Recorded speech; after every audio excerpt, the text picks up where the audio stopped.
Welcome to our channel பைவேஸ் academy. எஸ்டர்டே கிளாஸில் கண்டிஷனல் ஸ்டேட்மெண்ட்ஸ் தான் என்ன அண்ட் இன்னைக்கு கன்சோல் அப்ளிகேஷன் எப்படி க்ரியேட் பண்ணுறது ரொம்ப சிம்பிளாக அப்படிங்கிறத பார்க்கலாம். ஒன்லி கண்டிஷனல் ஸ்டேட்மெண்ட்ஸ் மட்டும் யூஸ் பண்ணி இப்போ ஐட்டம் அப்படிங்கிற ஒரு வேரியபிளில் யூசர்கிட்ட இருந்து ஒரு இன்புட் வாங்குகிறோம். என்டர் யுவர் ஆர்டர் ஐட்டம்ஸ் அப்படிங்கிற மாதிரி ஓகேவா. ஸோ அப்போ யூசர் வந்து இன்புட் கொடுக்கலாம்.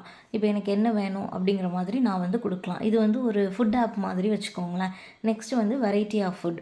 இப்போது தோசை அப்படிங்கிறது செலக்ட் பண்ணுறோன்னா அந்த பர்டிகுலர் தோசையில் என்னென்ன வெரைட்டிஸ் இருக்குது, நிறைய வெரைட்டிஸ் இருக்குது. ஸோ அப்போ அதில் உங்களுக்கு என்ன வேணும் அப்படிங்கிற மாதிரி கேட்குற மாதிரி. நெக்ஸ்ட்டு வந்து ஆக்சுவலி இதுக்கு எதுக்குமே நம்ம கண்டிஷன் எழுதலை, ஜஸ்ட் இப்போதைக்கு ஒரு இன்புட் மட்டும் வாங்கி வைக்கிறோம்.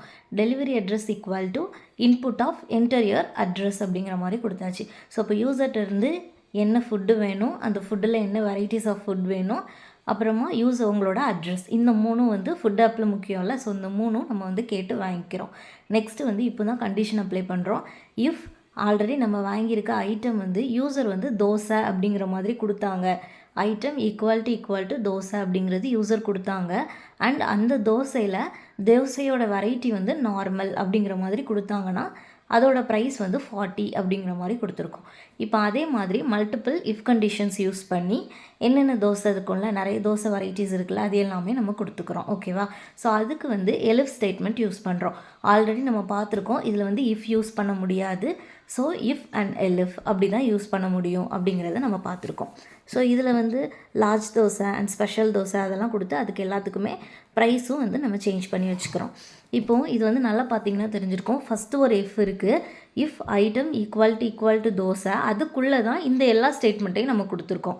அப்போது தோசையாக இருந்தால் மட்டும்தான் எனக்கு இந்த ஸ்டேட்மெண்ட் எல்லாமே ஒர்க் ஆகும். ஓகேவா. ஸோ நெக்ஸ்ட் வந்து டெலிவரி அட்ரஸ் யூசர் வந்து கொடுத்தாங்க அப்படின்னா அதில் வந்து அவங்களோட டெலிவரி ஃபீ வேணும்ல. So delivery fees equal to 10 ரூபா வந்து டெலிவரி ஃபீஸாக வாங்கணும் அப்படிங்கிற மாதிரி நம்ம கொடுத்துருக்கோம், டெலிவரி சார்ஜ். ஓகேவா. நெக்ஸ்ட் வந்து டோட்டல் ப்ரைஸ், மொத்தமாக வந்து யூசர் வந்து இப்போ ஸ்பெஷல் தோசை கொடுக்குறாங்க அப்படின்னா 60 ப்ளஸ் டெலிவரி சார்ஜ். ஸோ அதனால் ப்ரைஸுங்கிற ஒரு வேரியபிளில் தானே நம்ம ஸ்டோர் பண்ணி வச்சுருக்கோம் தோசையோட ப்ரைஸை. So price plus delivery fees அப்படின்னு சொல்லி கொடுத்தாச்சு.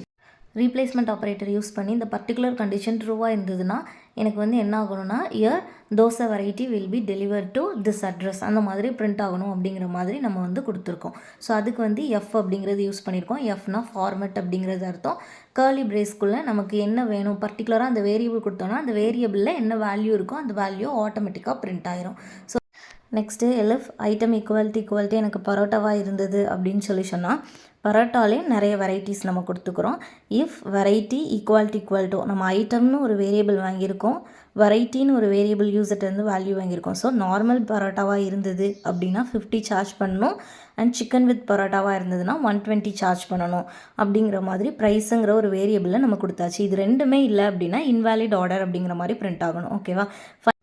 இப்போ எனக்கு ஆர்டர் இல்லை அப்படிங்கிறப்ப ப்ரைஸ் ஆட்டோமேட்டிக்காக 0 ஆயிருமா. ஸோ ப்ரைஸ் 0ன்னு சொல்லி கொடுத்தாச்சு.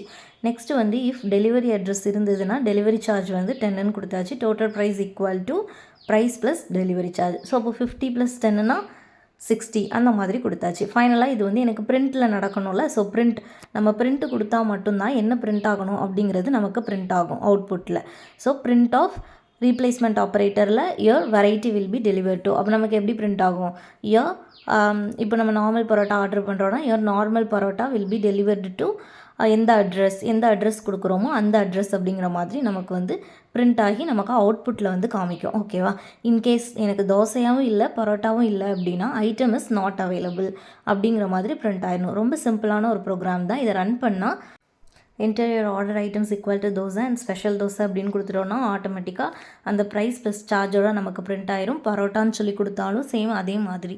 ஏன்னா நம்ம தோசை அண்ட் பரோட்டா அந்த 2 வெரைட்டிஸ் மட்டும்தான் நம்ம வச்சுருக்கோம். ஸோ நான் வெரைட்டிஸ் ஆஃப் ஃபுட்டுன்னு சொல்லி சேஞ்ச் பண்ணிக்கிறேன். இப்போ இட்லின்னு சொல்லி கொடுக்குறேன்னு வச்சுக்கோங்களேன், நாட் அவைலபிள் அப்படிங்கிற மாதிரி பிரிண்ட் ஆயிரும். இந்த டாஸ்க்கை பொறுத்தளவுக்கு மல்டிபிள் இஃப் கூட நம்ம நெஸ்டடில் யூஸ் பண்ணிக்கலாம். தேங்க்யூ.